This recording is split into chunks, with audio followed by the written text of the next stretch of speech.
Essa semana eu assisti um anime chamado Parasite, o que me fez pensar bastante em como os autores retratam as relações entre os seres vivos nas suas obras de ficção.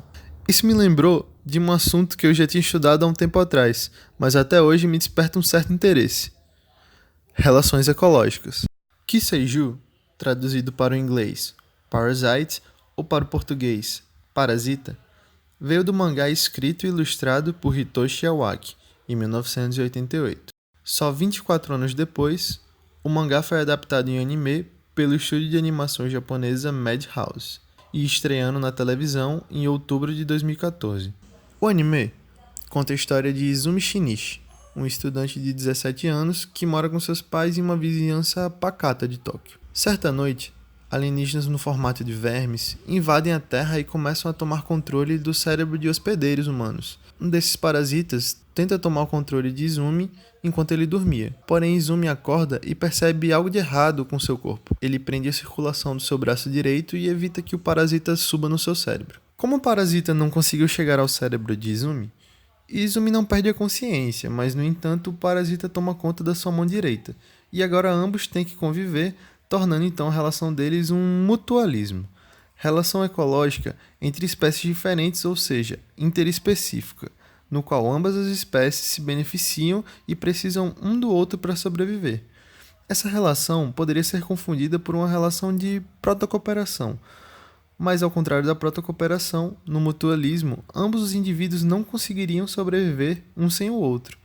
E é assim que Parasite transforma a relação de um hospedeiro e de um parasita em uma relação de mutualismo, ao invés de parasitismo, relação interespecífica no qual a parasita precisa do hospedeiro como uma fonte de alimentação principalmente, mas o hospedeiro sai prejudicado, sendo o tipo de parasitismo dos hospedeiros com os parasitas uma relação endoparasita, pois o parasita vive dentro do corpo do hospedeiro. Em Kiseiju, os parasitas se alimentam da espécie do seu hospedeiro. Por exemplo, um parasita no corpo de um cachorro se alimenta de outros cachorros. Um parasita no corpo de um ser humano se alimenta de outros seres humanos. Isso pode ser visto como um canibalismo, se levarmos em conta a espécie do hospedeiro com o alimento, já que canibalismo é uma relação intraespecífica, relação ecológica entre espécies iguais, uma espécie se alimentando de outro da sua mesma espécie. Mas se olhássemos pelo ponto de vista mais realístico, que seria a relação do parasita com seu alimento, temos então uma relação de predatismo, pois uma espécie se alimenta de outra. Os parasitas se alimentam de humanos.